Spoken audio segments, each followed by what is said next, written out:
Bonjour à tous, aujourd'hui on va plonger au cœur d'une conception vraiment fascinante du pouvoir, celle de l'Afrique traditionnelle. Et pour ça, on va suivre pas à pas les découvertes et les preuves avancées par le professeur Akiri Sia. Ensemble, on va essayer de décrypter les secrets du trône royal, pour comprendre une logique de pouvoir qui est cachée dans le langage lui-même. On commence avec cette citation de Simone Gbagbo parce qu'elle nous met tout de suite face à une sorte de contradiction, un paradoxe. Comment est-ce possible que celles qu'on dit être au second plan détiennent en réalité la clé du pouvoir suprême? C'est toute la question. Pour explorer cette idée, on va remonter très très loin dans le temps. Direction l'Égypte ancienne, à la rencontre de celle qui fut sans doute la femme la plus puissante de toute l'histoire de l'humanité, la grande reine Hatshepsut. Alors là, on parle d'un règne absolu. Pour bien asseoir son autorité, elle a fait quelque chose d'assez radical. Elle a adopté tous les symboles masculins du pouvoir pharaonique. Son titre, fils de Dieu, ses représentations en sphinx mâle avec la barbe postiche des pharaons, tout y est. Et ce n'est pas tout, elle a commandé des constructions d'une ambition folle, comme son temple funéraire, le sublime des sublimes, carrément taillé dans la montagne. Et c'est là que ça se complique. Si elle était si puissante, si elle avait tous les attributs masculins de la royauté, pourquoi est-ce que la présence d'un homme à ses côtés était en fait indispensable? C'est une vraie question. Parce que la réalité, c'est que malgré tout son pouvoir, il y avait certains rites, des rituels sacrés absolument essentiels qu'elle n'avait pas le droit d'accomplir seule. Pour ces actes-là, elle était obligée de faire appel à son successeur, un homme. Et le plus important de ces interdits, c'était un rituel de création. Un rituel qui célébrait le dieu Amon comme générateur, le créateur de toutes choses. Et ce rituel était symbolisé par un mât, un symbole très clairement masculin. En tant que femme, Hatshepsut ne pouvait tout simplement pas le diriger. Alors où se trouve la clé de ce mystère? Eh bien, elle n'est pas dans la politique au sens où on l'entend. Non, elle est cachée dans la langue, dans le nom même du trône royal, et c'est là que le travail du professeur Silla devient notre guide. Ce que le professeur Silla met en évidence, c'est un pont linguistique absolument fascinant. Il fait le lien entre le concept du trône en Égypte antique et son équivalent dans les traditions d'Afrique de l'Ouest. Par exemple, chez le peuple Akan, où le siège sacré du pouvoir s'appelle le Bia. Et la preuve, elle est assez bluffante. Prenez ce titre royal du pharaon. Les égyptologues le lisent Nessu Biti.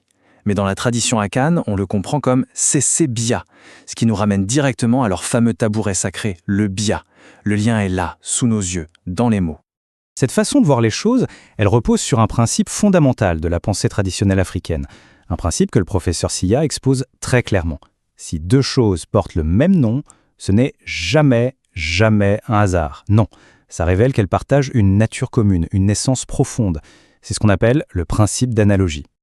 Donc, si on suit ce principe, notre mission, c'est de découvrir le vrai sens, l'essence cachée de ce fameux symbole, le Bia. C'est ça qui va nous mener tout droit au cœur du mystère. Alors, que veut dire ce mot « bia » ? On le traduit souvent simplement par « l'or ». Mais en réalité, le hiéroglyphe cache tout un réseau d'idées.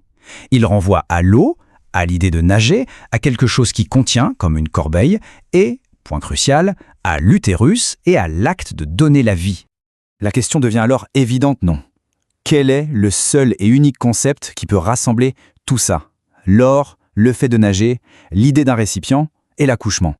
Et là, on arrive à la révélation, le point central de la recherche du professeur Silla. Ce fameux trône sacré, le Bia, eh bien ce n'est rien d'autre qu'un symbole pour le bassin féminin. Oui, le pelvis. Et cette idée, elle est confirmée par la tradition orale mandingue. Écoutez bien, l'utérus des femmes est une calebasse remplie d'eau dans laquelle nage l'enfant à naître. Une calebasse, un contenant, l'eau, l'enfant qui nage. Toutes les significations du Bia sont là. Une fois qu'on a compris ça, tout s'éclaire. Ce n'est pas un système où la femme est simplement dominée. C'est un système bien plus subtil, bien plus sophistiqué, de pouvoir qui se complètent. C'est ce qu'on appelle le principe des deux rois. En fait, le pouvoir est divisé en deux. D'un côté, il y a le roi de la nuit. C'est le pouvoir féminin, celui de la reine-mère. C'est un pouvoir caché, sacré, celui qui génère la vie et la légitimité. C'est elle qui choisit le roi. Et de l'autre côté, il y a le roi du jour, le roi qu'on voit, qui exerce le pouvoir public au quotidien. Mais attention, ce pouvoir, il le reçoit du roi de la nuit. L'un ne va pas sans l'autre. Et ce qui est vraiment incroyable, c'est que cet interdit ne concerne pas que les femmes. Les forgerons, par exemple, qui eux aussi ont un pouvoir de création sacré, ils donnent vie au métal, eh bien eux aussi étaient exclus de la royauté du jour. La logique derrière tout ça devient limpide. Il faut séparer les forces fondamentales, les forces de création, de génération de la vie, de la gestion quotidienne et publique du pouvoir. Ceux qui sont à la source de la vie ne peuvent pas être les mêmes que ceux qui gèrent la vie de la cité. Alors, ce qu'il faut retenir, ce n'est pas qu'il faudrait retourner à un passé lointain. Non, l'important, c'est de comprendre les principes profonds que ce passé nous transmet. Cette citation résume parfaitement l'idée. La tradition, ce n'est pas une relique morte et poussiéreuse. C'est une force vivante, un leitmotiv, une sorte de partition musicale qui continue de nous dire des choses essentielles sur le monde, sur le pouvoir, sur les relations entre les êtres. Et ça nous laisse avec une dernière question. Quels autres principes fondamentaux nos traditions gardent-elles en mémoire, attendant juste qu'on les redécouvre ?